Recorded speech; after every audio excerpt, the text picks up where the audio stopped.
Assalamualaikum warahmatullahi wabarakatuh. Halo, di video kali ini bersama saya Puan Enggar Ilmiah Hutami dari kelas E1 Ilmu Komunikasi semester 1 dengan NIM 040105230018. Untuk memenuhi tugas UAS mata kuliah Pancasila dengan dosen pengampu Bapak Abu Amar Bustami MSI, di video kali ini saya akan menjelaskan tentang teknologi dan hak asasi manusia.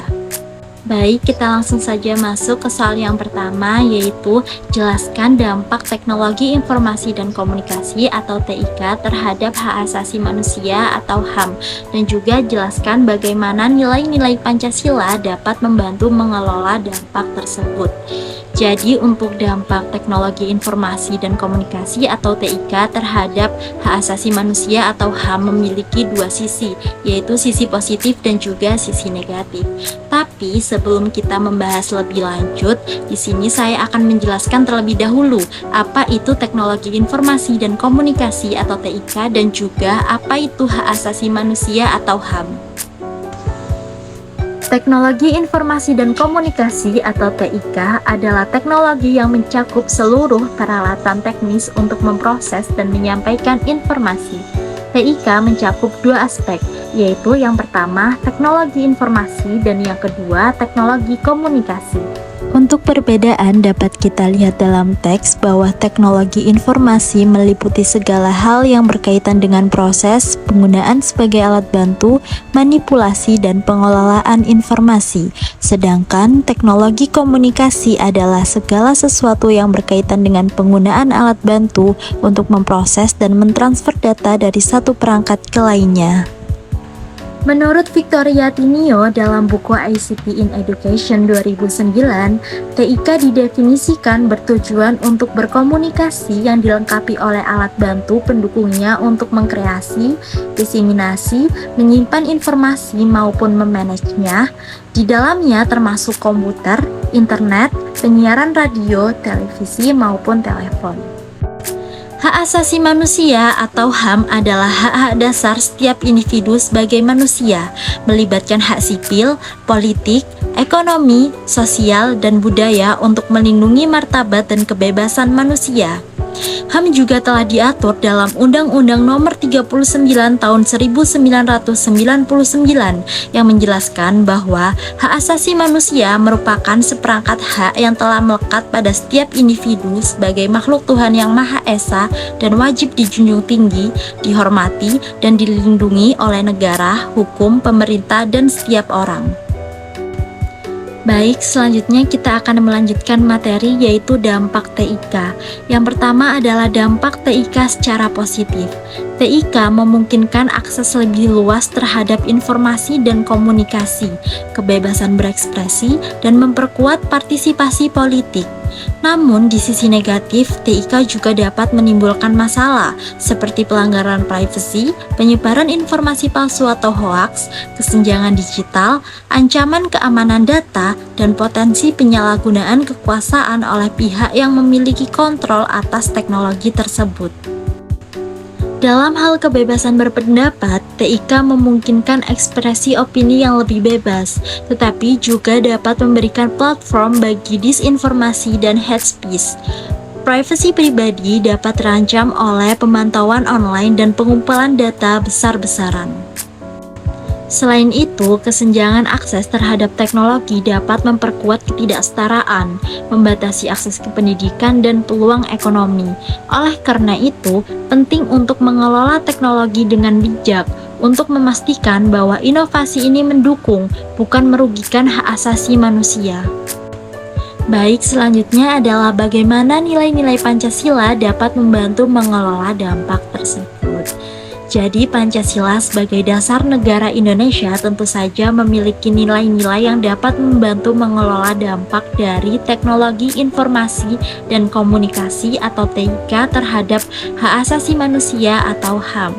Nilai-nilai yang relevan adalah sebagai berikut. Yang pertama adalah sila pertama, ketuhanan yang Maha Esa. Dengan mengakui keberadaan Tuhan sebagai sumber nilai moral dapat membimbing penggunaan teknologi agar sesuai dengan prinsip keadilan dan etika. Yang kedua, kemanusiaan yang adil dan beradab. Dengan mengedepankan keadilan dalam pengelolaan teknologi untuk memastikan hak asasi manusia dihormati, termasuk hak privasi dan kebebasan berpendapat. Yang ketiga, persatuan Indonesia. Dengan mendorong pemanfaatan teknologi untuk memperkuat persatuan, mengatasi kesenjangan digital, dan memberikan akses yang adil terhadap kemajuan teknologi. Sila yang keempat yaitu kerakyatan yang dipimpin oleh hikmat kebijaksanaan dalam permusyawaratan perwakilan. Dengan mengedepankan keterlibatan masyarakat dalam pengambilan keputusan terkait teknologi untuk memastikan representasi dan pertanggungjawaban.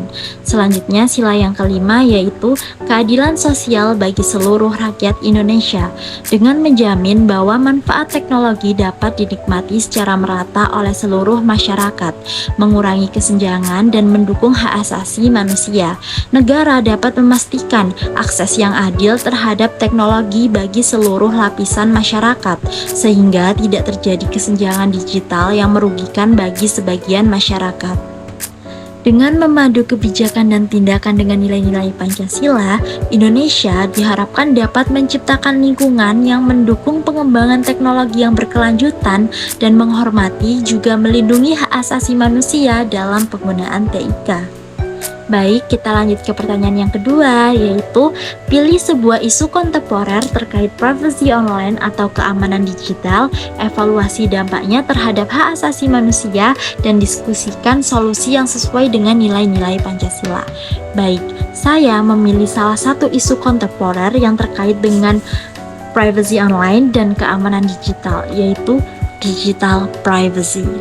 Digital privacy adalah hak yang mencari untuk menjamin perlindungan data pribadi pengguna yang mengakses layanan melalui internet. Hal ini harus memastikan bahwa pengguna dapat mengetahui, memutuskan, dan mengontrol perlakuan yang akan dilakukan terhadap data pribadi mereka yang dikumpulkan di situs web, aplikasi, atau media sosial. Dampak dari kurangnya digital privacy adalah penyalahgunaan data pribadi pengguna oleh pihak yang tidak berwenang, seperti kejahatan cyber. Selain itu, kurangnya digital privacy juga dapat mengancam hak asasi manusia, seperti hak privasi dan kebebasan individu. Penyalahgunaan data pribadi juga dapat dikategorikan sebagai penyalahgunaan atas hak asasi manusia. Solusi yang sesuai dengan nilai-nilai Pancasila adalah dengan meningkatkan kesadaran dan pentingnya digital privacy dan menghormati hak privasi dari kebebasan individu. Selain itu, perusahaan dan organisasi harus memastikan bahwa data pribadi pengguna hanya dikumpulkan dengan kondisi keamanan yang ketat dan digunakan hanya untuk tujuan yang sah.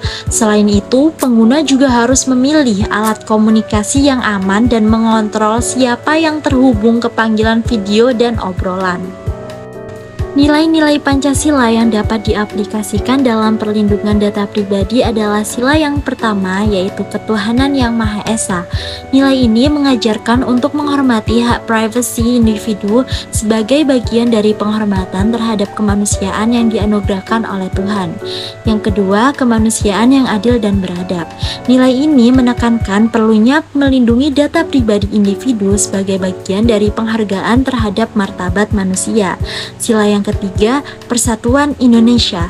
Nilai ini menekankan pentingnya kerjasama semua pihak dalam upaya perlindungan data pribadi, melalui kesadaran akan pentingnya digital privacy dan kerjasama antara pemerintah, masyarakat, dan penegak hukum. Nilai-nilai Pancasila dapat diwujudkan dalam penyelesaian isu privacy online dan keamanan digital. Sila yang keempat yaitu kerakyatan yang dipimpin oleh hikmat kebijaksanaan dalam permusyawaratan perwakilan. Nilai ini menekankan perlunya adanya undang-undang yang melindungi data pribadi individu sebagai hasil dari proses permusyawaratan yang melibatkan semua pihak terkait. Sila yang kelima, keadilan sosial bagi seluruh rakyat Indonesia. Nilai ini menekankan perlunya perlindungan data pribadi yang adil bagi semua individu tanpa diskriminasi diskriminasi. Dengan menerapkan nilai-nilai Pancasila dalam perlindungan data pribadi, diharapkan dapat tercipta lingkungan digital yang aman dan menghormati hak asasi manusia. Jadi, penegak hukum memiliki kewajiban melindungi hak pemilik data yang dilanggar oleh pengendali data. Oleh sebab itu, seperti pada nilai yang terkandung pada Pancasila Sila keempat yang sudah saya singgung sebelumnya, pemerintah bersama Dewan Perwakilan Rakyat atau DPR RI telah mengeluarkan UU PDP, yaitu Undang-Undang Nomor 27 Tahun 2022 tentang Perlindungan Data Pribadi. UU PDP tersebut dimaksudkan untuk meminimalisir pelanggaran privasi.